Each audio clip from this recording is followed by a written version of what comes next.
பிரியமானவர்களே, இயேசு கிறிஸ்துவின் நாமத்தில் உங்களுக்கு என் அன்பின் வாழ்த்துக்கள். இந்த இடம் பார்க்குறீங்கள, தேவனுடைய கூடாரத்தின் ஒரு பகுதி. இங்கதான் தேவனுடைய கூடாரம் இருக்கிறது. அதனுடைய ஒரு பகுதியை நீங்க பார்க்குறீங்க. இங்க வராதவங்களுக்கு இந்த இடம் புதுசா இருக்கும். ஏராளமான மக்கள் வந்து இந்த இடத்துல எல்லாம் நடந்து ஜெபித்து பங்கு பெற்று ஆசீர்வாதத்தை பெற்று இருக்கிறாங்க. நீங்களும் வாழ்நாளில் ஒரு நாள் இங்கே வருவீங்க. கர்த்தர் கொண்டு வருவார் என்று விசுவாசிக்கிறேன். சரி, இந்த நாளில் ஆண்டவர் எனக்கு என்ன வார்த்தை சொல்லுகிறார்? உங்கள் வாழ்க்கையில் நீங்கள் உழைக்கிறீங்க, நீங்கள் கஷ்டப்படுறீங்க, நீங்கள் சம்பாதிக்கிறீங்க, நீங்கள் பிரயாசப்படுறீங்க. ஆனால் உங்களுடைய ஆசீர்வாதம் யாரோ சாப்பிட்றாங்க, யாரோ கொண்டு போகிறாங்க, ஆஸ்பத்திரிக்கு போகுது, அல்லது நீதிமன்ற வக்கீல் அதை எடுத்துக்கொள்கிறாங்க, வழக்கு நடந்து லட்சக்கணக்காக போகுது, அப்புறம் நஷ்டம் இழப்பு, நான் கஷ்டப்பட்டு சம்பாதிச்சு யாரோ ஏமாத்திட்டு போயிடறான். இந்த மாதிரி பாதிப்புகள் இருக்கிறவங்க நிறைய பேர், அப்படிதானே? ஆனா இன்னைக்கு ஆண்டவர் என்ன சொல்ற தெரியுமா? ஏசாயா 62:8 இனி நான் உன் தானியத்தை உன் சத்துருக்களுக்கு ஆகாரமாக கொடேன். இதுவரை உன் சத்துருக்கள் நீ சம்பாதிக்கிறத அவங்க சாப்பிட்டாங்க, நீ சம்பாதிக்கிறதுல அவங்ககிட்ட போச்சு, நீ கஷ்டப்பட்டு சம்பாதிக்கிறதெல்லாம் அவங்க நல்ல அனுபவிக்கும்படிக்கு போய்விட்டது. இன்னும் அப்படி இருக்காது. நீ கஷ்டப்பட்டு சம்பாதிக்கிற தானியத்தை உன் சத்துருக்களுக்கு ஆகாரமா கொடுக்க மாட்டேன். அப்ப இதுவரை ஏன் கொடுத்தாங்க அப்படின்னா, வேதத்துல பாத்தீங்கன்னா உபாகம் 28 சாபம் ஒரு மனுஷனுடைய வாழ்க்கையில இருந்தா அந்த மனிதன் உழைப்பான், கஷ்டப்படுவான், சத்துரு வந்து சாப்பிட்டுட்டு போயிடுவான்.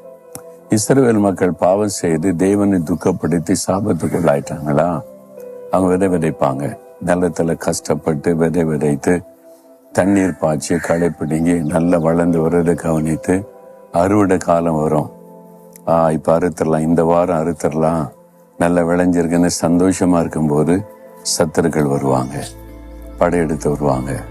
இவங்களெல்லாம் விரட்டிட்டு அவங்க அறுத்து அந்த ஆசீர்வாதத்தை கொண்டு போயிடுவாங்க.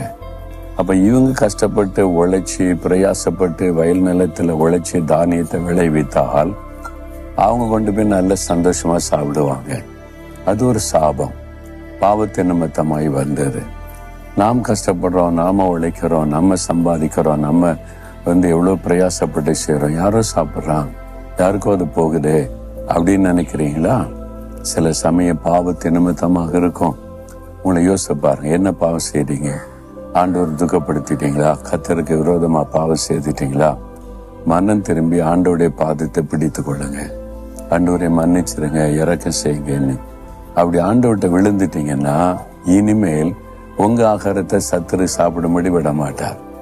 இனி அந்த சத்துருக்கள் உங்களுடைய செல்வத்தை திருட விட மாட்டார், வீண் செலவு வர விட மாட்டார், நீங்க சம்பாதிக்கிற பணம் யாருக்கோ போக விட மாட்டார்.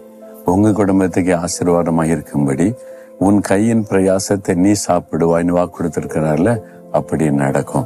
அப்ப சிந்திச்சு பார்க்கணும், நான் எங்க தவறு செய்யறேன், என்ன மிஸ்டேக் விட்டேன் அப்படின்னு. ஒழுங்கா ஜெபிக்கிறீங்களா?